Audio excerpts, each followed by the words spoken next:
I went to Wake Tech first, did not finish the associate's degree because I transferred, and then I went to Shaw University and got a bachelor's in computer science. I went to Cisco for an internship, and I also did a lot of like on the side work for people looking for websites. I was a software developer intern, and I'm trying to think.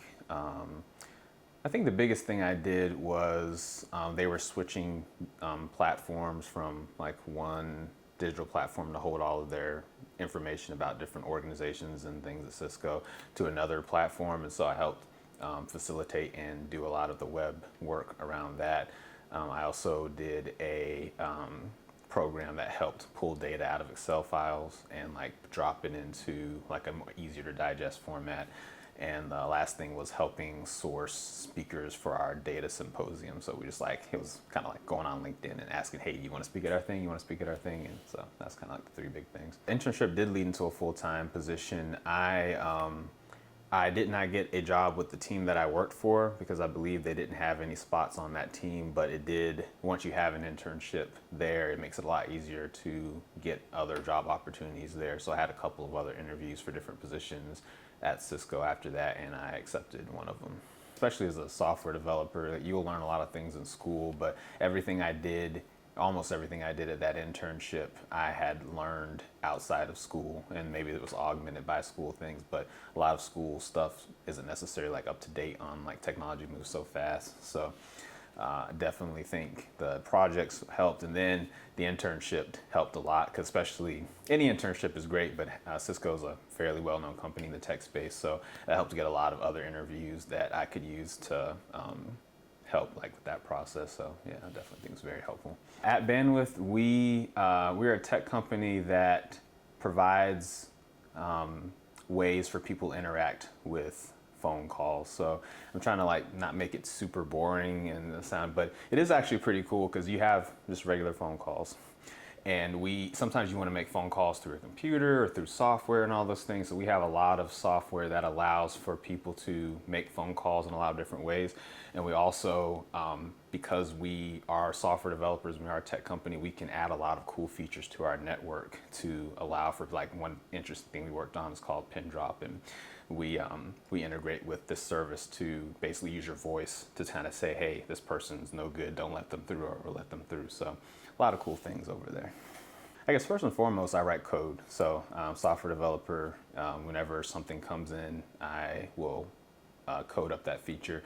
But a lot of it is also talking with people, understanding the scope of things. I think honestly, probably a better way to answer this question is I solve problems, and I try to solve the problem with as effectively as possible, and sometimes that means trying to write as little code as possible, because the more code you write, the more you have to maintain it and do all these things. So I think, yeah, the best answer to that question is I solve problems, and I solve those by trying to talk to people and understand the scope of the problem, and I will code up the solution if necessary or try to figure out another way to get that problem solved if possible. Software developers are very important to Bandwidth because our network has a lot of software features, a lot of code runs our network. So we need people who know how to alter that network, make sure it's up to date, make sure it's safe. So, but yeah, every position is very important at Bandwidth, but I think, yeah, my position is also one of those. My dad was he was a chip designer, like a computer chip designer. So he's an engineer. And I got exposed to computers at a really young age, but I found that I really enjoyed them. I like doing those things. But when I got to be around middle school, then I heard about, oh, you have to get math. It has to play a part, and you have to like get a computer science degree. And that completely turned me away from the field, because when I was younger, I was so bad at math because I just kind of didn't really dig into it very deeply, that like when it came to like fractions with different denominators, I was like, what is going on? Like, this is a 1 and this is 2 and I'm adding it to a 3 and a 4, and how would I do these things together? I was so confused. And from that point on, I was just hanging on by a thread, just trying to barely get through math classes. But what I found was if I just did it at my own speed, it was okay.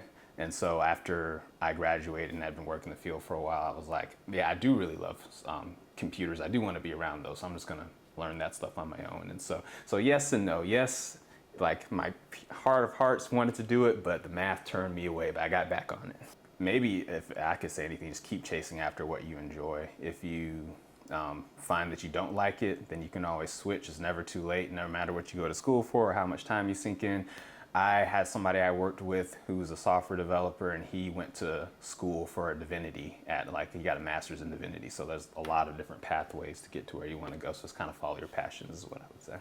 Go to college if it's something that you think will get you closer to your goal, but you don't have to go to college right away, or you may not even have to go at all, but only go to college if you think it's going to help you move in the direction you want to go. Because I think I've seen a lot of people who just felt like they had to go right away. And I don't think it hurt them per se, but I think they could have maybe gotten where they wanted to be a lot faster without like just jumping into college and just being like, I'm supposed to go to college, and you don't have to go right away if you don't want to.